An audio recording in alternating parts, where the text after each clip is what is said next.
Տնտեսի կիրակին հաջորդող ուրբաթն է։ Այդ օրը Մասյացոտնի թեմի եկեղեցիներից որևէ մեկում, որպես կանոն, հավաքվում են թեմի հեռավոր գյուղերում եւ քաղաքներում սպասավորող հոգեվորականները։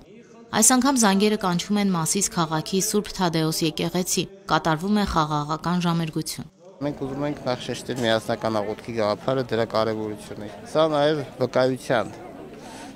իմաստով պետք է հասկանալ, եկեղեցին առաքված է աշխարհ վկայելու Քրիստոսի ավետարանի մասին։ Երբ որ մենք հայտարարում ենք, որ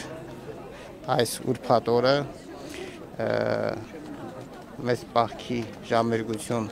պետք է անենք այսինչ եկեղեցում, բնականաբար այդ լուրը տարածվում է եւ մարդիկ մտածում են, սկսում են խորհել դրա շուրջ։ Սա նույնպես այս համախմբումը վկայություն է աշխարհին Քրիստոսի ավետարանի մասին, այն մասին, որ եկեղեցին,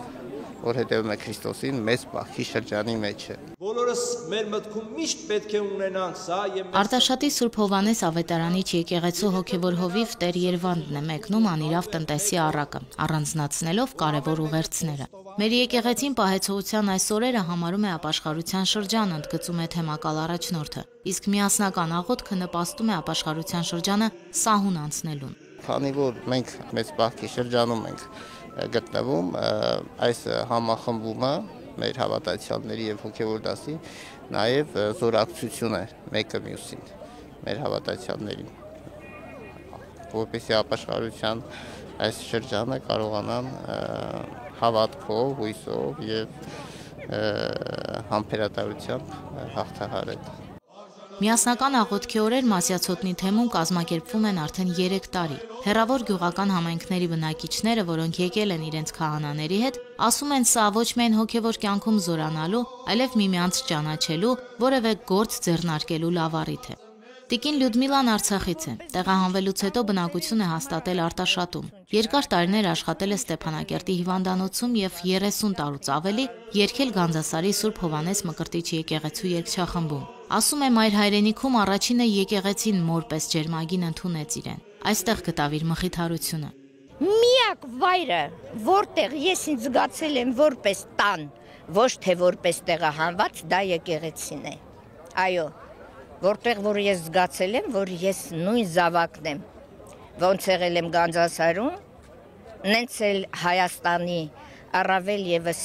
բոլոր եկեղեցիները, որտեղ ես հիմա այցելում եմ, ես ինձ զգում եմ որպես տանը եւ մի փոքր փոփում եմ իմ կորսված դրախտը։ Սիրով, հավատքով, նվիրվածությամբ եկել եմ եւ մասնակից եմ փորձել դառնամ եւ այստեղից փորձել եմ մի օրհնություն, մի լույսի մի շողեր տանել իմ տուն, ինձ հանդիպակաց մարդուն էլ ողջունել Աստծով։ Արարողությունից հետո ներկաները հավաքվեցին եկեղեցու բակում։ Երիտասարդաց միության անդամները սիրո ճաշ մատուցեցին։ Պահոց կերակուրներն իրենց ձեռքով են պատրաստել։ Փորձում ենք ամեն ինչ անենք, որպեսզի պահոց ուտելիքներ լինեն, նաև սեղանի ներառված եւ մեր ուխտավորները ճաշակելով սիրո ճաշը Քրիստոսի սերը զգան եւ մենք հենց երիտմիությունում դա ենք հիմք դնում, որպեսզի ամեն բան պատրաստված լինի սիրով, ամենակարևորը եւ էական չէ թե ինչ կդրվի սեղանին, ամենակարևորը որ Քրիստոսի սերը լինի մեր բոլորի մեջ։ Սիրո ճաշը վաղ շրջանում նաև ագապե էր կոչվում։ Նույն սեղանից օգտվում էին համայնքի բոլոր անդամները։ Մոռացված այս ավանդույթն են ցանկանում վերականգնել երիտասարդաց միության անդամները։ Անուշ Առաքելյան, Մեսրոպ Ավետիսյան, Եկեղեցական կյանք։